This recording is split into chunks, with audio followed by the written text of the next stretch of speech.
అందరికీ నమస్కారం. మీరు వినబోతున్న కథ అసుర 12వ భాగం. మరో 2 రోజుల్లో నా పెళ్ళని చెప్పిన వేదాని షాకే చూశాడు ఏకే. ఆమె చెంపల మీద కన్నీరు కారుతోంది. ఏమన్నావు? మళ్ళీ అడిగాడు. మరో 2 రోజుల్లో నా పెళ్ళి, తనలో తానే కుమిలిపోతూ చెప్పింది వేద. "ఆ, అయితే షెడ్యూల్ కొంచెం టైట్గానే ఉంది. నీకు బదులు ఇంకొకరిని పంపలేము. నెక్స్ట్ వీక్ పోస్ట్పోన్ చేసుకోవడం కుదరదా?" వేద వైపు తిరిగి అన్నాడు ఏకే. ఈసారి షాక్ అవటం వేద వంతైంది. ఏంటిది, బిజినెస్ మీటింగ్ అనుకుంటున్నాడా? పెళ్ళంటే ఏంటో తెలీదా? ఇలా మాట్లాడుతున్నాడు. వెళ్తే తిరిగి వస్తానో లేదో తెలీదు. వేరే వాళ్ళని పంపించడం కుదరదా? ఏమనుకుంటున్నాడు ఇతను? అంటే వీలైతే పంపిస్తాడా? ఏడవటం మర్చిపోయి పెద్ద పెద్ద కళ్ళతోటి అతన్ని నిర్ఘాంతపోతూ చూసింది వేద. నేను అడిగింది వినపడలేదా?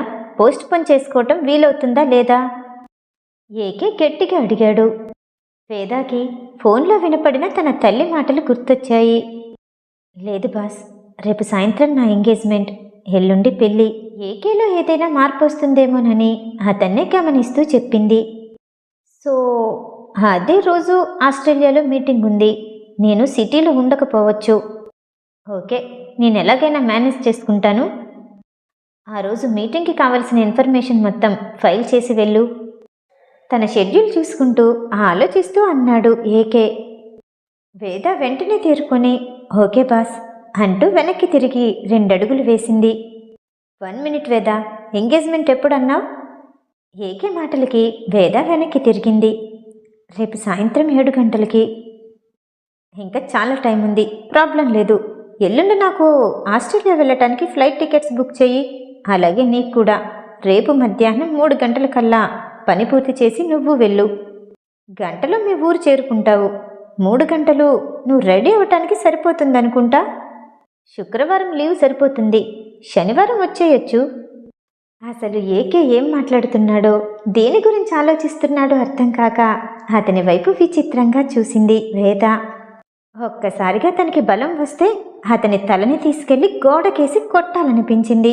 ఊహించుకుందే కానీ తృప్తిగా అనిపించలేదు. రేపు నాకు ఎంగేజ్మెంట్కి ఎక్స్ట్రా పర్మిషన్ ఇస్తున్నారు. Thank you for your concern boss. మీ దగ్గర పని చేస్తున్నందుకు నాకు చాలా సంతోషంగా ఉంది అని తాను తిట్టుకోలేక, ఏకేని ఏమీ అనలేక విసుగ్గా చెప్పింది వేద. ల్యాప్టాప్ తీసి ఆస్ట్రేలియాకి ఫ్లైట్ టికెట్స్ కన్ఫర్మ్ చేస్తూ ఉండగా, వేద, ఒక విషయం మర్చిపోయాను. నీ పెళ్ళికి నా హెల్ప్ ఏదైనా కావాలా? కావాలంటే చెప్పు, చేస్తాను. చేతిలో ఉన్న ల్యాప్టాప్ తీసి ఏకే నెత్తి మీద గట్టిగా కొట్టాలనిపించింది. పర్వాలేదు బాస్, చాలా థ్యాంక్స్. తాళి కట్టడానికి ఒకరున్నారు, మీ సహాయం అవసరం లేదు.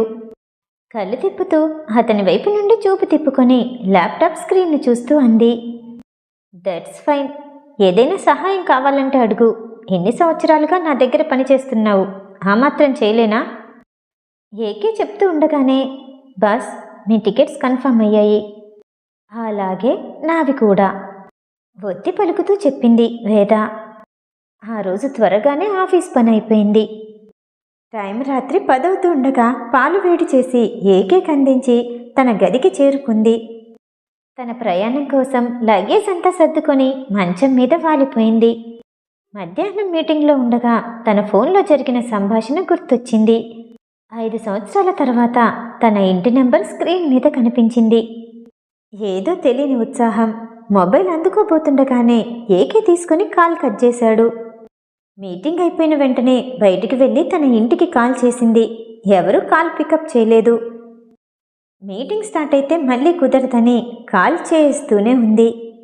3వ ప్రయత్నానికి తన తండ్రి గొంతు వినిపించింది. నాన్న, కాల్ చేశారా? ఎంతో ఆతృతగా అడిగింది వేద. తండ్రి మాట్లాడకముందే కొంచెం దూరంలో నుండి తల్లి మాట్లాడే మాటలు వినిపించాయి. జరిగిపోయిందేదో తప్పు జరిగిపోయింది. కనీసం ఇప్పటికైనా మన మాటలు విని మనం చూసిన సంబంధం చేసుకుంటే తన తప్పు జరిగిపోతుంది. అప్పుడెలాగూ ఇంటికి రావచ్చు. మీరు చెప్తారా, నన్ను చెప్పమంటారా? తల్లి గొంతు అంటే, వద్దులేవే, నోరు మూసుకో, నేను చెప్తానుగా అంటూ తండ్రి గొంతు వినిపించింది. అమ్మా, నివ్వి, తండ్రి మాట వినపడగానే అర్థమైంది నాన్న, వస్తాను అంటూ కాలు కచ్చైపోయింది.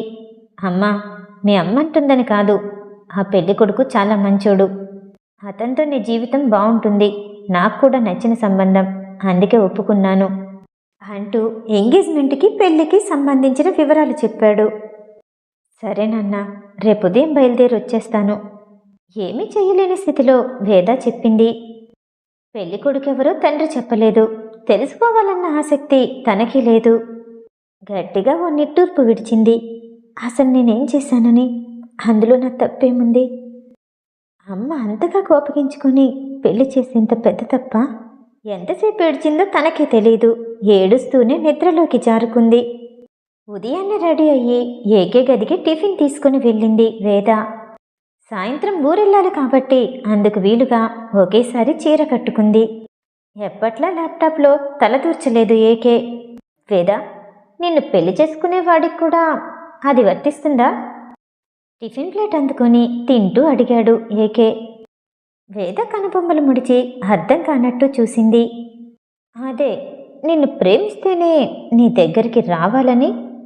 ఏకే మాటలకి వేదకి ఇబ్బందిగా అనిపించింది. అవును బాస్, అతనికే కాదు, పెళ్లి చేసుకోబోయే ప్రతి మగవాడికి వర్తిస్తుంది, ఖచ్చితంగా చెప్పింది వేద. చాలా బాగుంది. అతనెవరో తెలీదు, ఎలా ఉంటాడో తెలీదు, అతని పేరైనా తెలుసా? అది కూడా తెలీదు. పెళ్ళవ్వగానే ఫస్ట్ నైట్ జరుగుతుంది, అంతకంటే ముందు అతను ప్రేమిస్తాడు. బాగుంది. వేదకి తన వీపు మీద ఎవరో కొరడాతో కొట్టినట్టు అనిపించింది. అయ్యుండొచ్చు. నలుగురు మధ్య జరిగే ఆ బంధానికి పేరుంది, పెళ్ళి అనే బంధం ఉంది. ఒక్కరితోనే ముడిపడే బంధం అది. మీరనుకున్నట్టు ఒక్క రాత్రితో విడిపోయే బంధం కాదు. ఏ ఆడదైనా ప్రేమ తర్వాతే ఆ బంధాన్ని కోరుకుంటుంది. వేద మాటలు ఏకేకి పెద్ద ప్రసంగంలా అనిపించింది. ఆస్ట్రేలియా ఫైల్ సిద్ధమైందా అంటూ ఏకే ల్యాప్టాప్ ఓపెన్ చేస్తూ తన మాట మార్చేశాడు. తాను ఉండబోని రోజులకి ప్రాజెక్టుకి సంబంధించిన ఇన్ఫర్మేషన్ మొత్తం ఏకేకి మెయిల్ చేసింది. ఆ రోజు ఆఫీస్కి వెళ్లకుండానే ఏకే తన గదిలోనే 12 గంటల వరకు గడిపేశాడు. ఇంకా ఏదో వర్క్ అంటూ, ఫైల్స్ అంటూ, మెయిల్స్ అంటూ రకరకాల కారణాలు చెప్తూ వేదాకి ఒక్క నిమిషం కూడా వేరే ఆలోచించడానికి టైం ఇవ్వలేదు. చూస్తుండగానే మధ్యాహ్నం 1 గంట అయింది. వేదా ఫోన్ రింగ్ అవ్వటం మొదలైంది. ముందు రోజు తన ఇంటి నెంబర్ చూసినప్పుడు కనిపించిన ఆనందం ఇప్పుడు మాయమైంది. కాల్ లిఫ్ట్ చేయగానే తన తమ్ముడు శివ. అక్క, ఈ టైం కల్లా ఇంటికొచ్చేస్తావని నాన్న చెప్పారు, ఇంకా రాలేదే?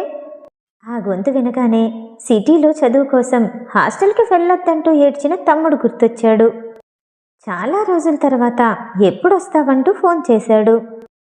ట్రైన్ టికెట్స్ దొరకలేదు శివ, వచ్చేస్తాను.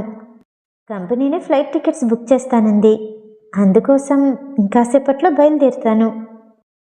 త్వరగా వచ్చేయక్క, నీకోసం అందరం ఎదురు చూస్తున్నాం, శివ చెప్పి కాల్ కట్ చేశాడు. వేద, సైట్ విజిటింగ్కి వెళ్ళాలి, వెళ్దామా?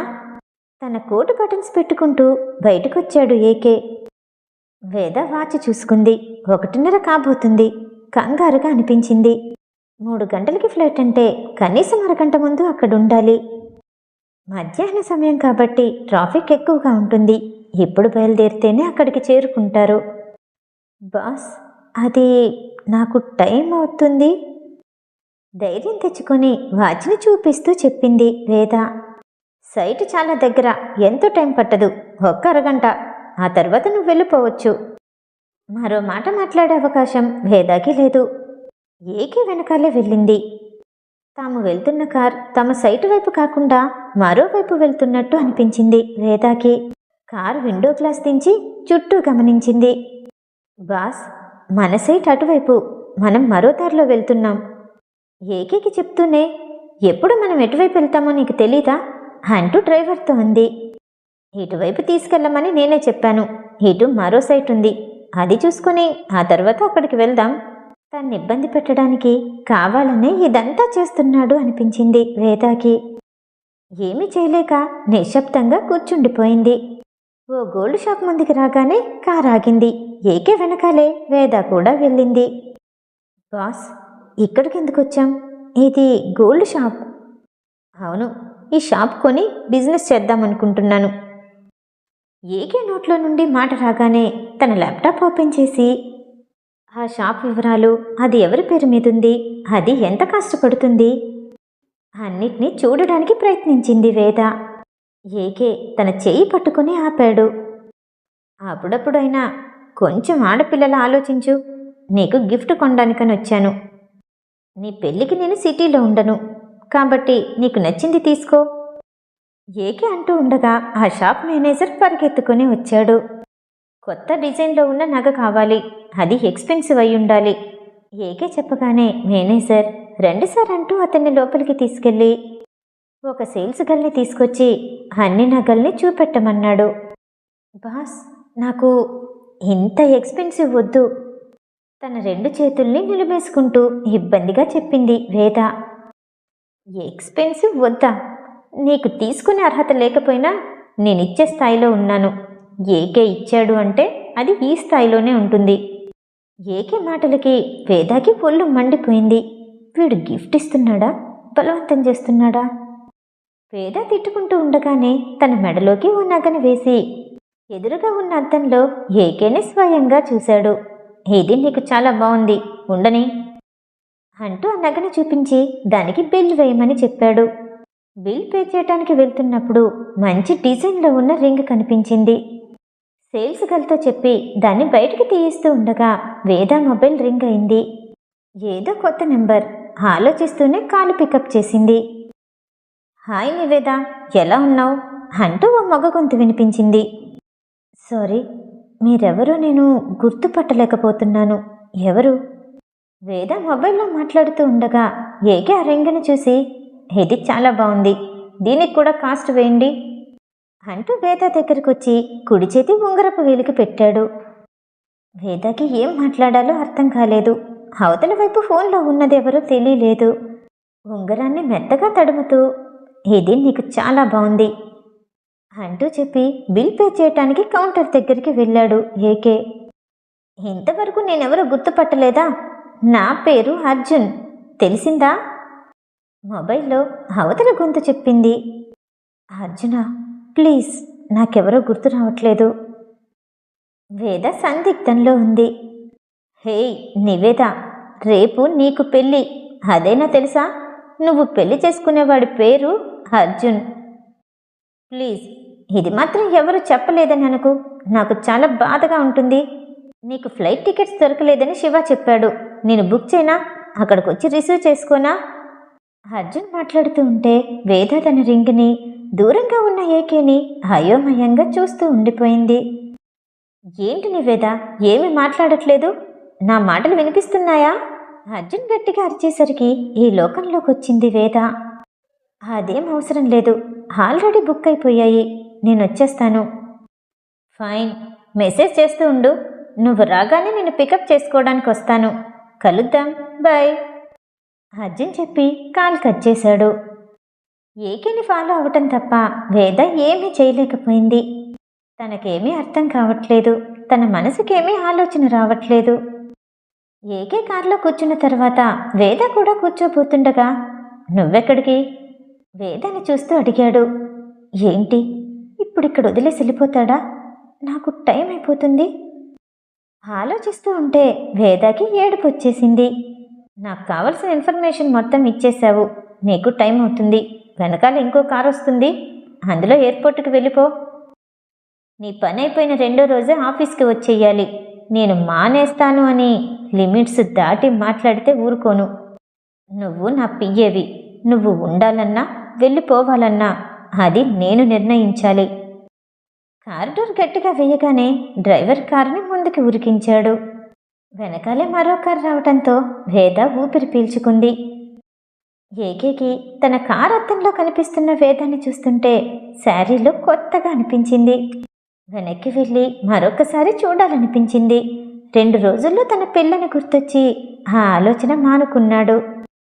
వేద ఎయిర్పోర్టుకి చేరుకుని తను అనుకున్న టైంకి తన ఊరికి దగ్గరలో ఉన్న సిటీలో ఉన్న ఎయిర్పోర్టుకి చేరుకుంది. అప్పటికే అర్జున్ తన మొబైల్కి రింగ్ చేశాడు.